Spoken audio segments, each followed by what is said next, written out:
English vocabulary. And where they are is in cases where the official etymologies of the words have always been a little bit peculiar. Etymology is not a highly policed field, and a lot of etymological work was done a long time ago now, under different standards than linguists and philologists would always accept now. And sometimes you have always been able to see that there was something a little wrong. So, for example, the word brag, it pops up only in the 1300s, and the typical etymology has been origin obscure, perhaps related to the bray of a trumpet. And so we have the word brag because it's an imitation of, and that's a nice idea, but you can tell that somebody came up with that, sipping their tea. And then there's an Old Norse word, brager. And what it means is either best, and so maybe there's a relationship to that, or brager also means poetry. And so a lot of poetry has praise in it. And so is it that you turn the word for best into a verb? Maybe that's what brag is.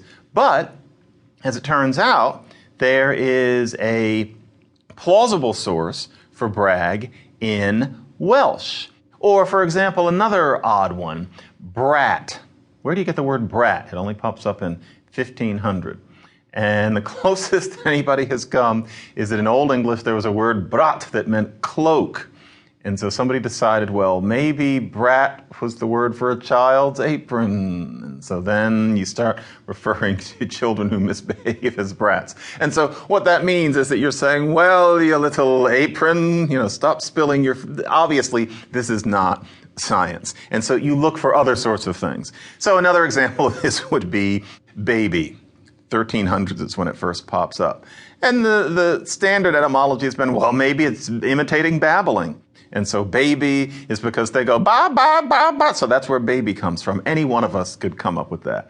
That's not the way the words for baby seem to have developed in other languages. In Russian, the word for baby is mladенец. Is it that babies go mia, mia, mia in Russia? No. Well, as it happens, Welsh has a word baban. Now, isn't that a more plausible source for the word baby than this business of the babbling?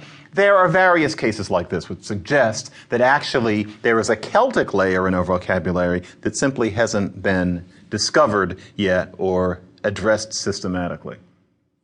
Then there's Viking vocabulary.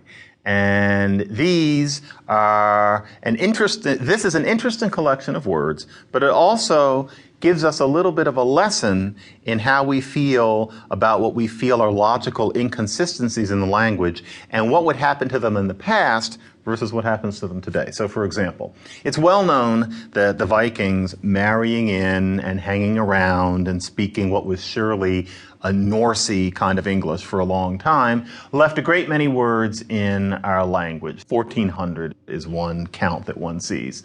And so if I say that on a foggy Thursday, a sly, dirty-necked, scowling outlaw skulked into the bank with a knife, ransacked it, and crawled out the window seeming happy. Every one of those words is a Scandinavian word, i.e. not in original Old English, except for a, into, the, with, and out, i.e. the little words. So this was a very profound impact. But probably the most interesting three words that the Vikings left in our language are the words they, their, and them. You'd think that those were some of the most basic, meat and potatoes, Dinty Moore kind of words in this language. Those are supposed to be original Old English words. But in fact, they're not. They're borrowings, and it was for a reason. Old English had something different. It had he for they. Yeah, he. It was awkward. And so there's a sentence I've already given you. They didn't know the Lord God. It comes out as not knew they, Lord God. Ne wiston he, triton God. Ne wiston he, they is he. Now that was a little awkward. He was they. He was pronounced hey, but still. He, hey, a little odd. And also the feminine word for they. There was a masculine and a feminine word for they. The feminine they and the singular she were the same word heo. So she was heo and two women was heo. That was awkward. These things sounded too alike. That had happened because sound change had happened to wear these words down to the point that they were a little too similar.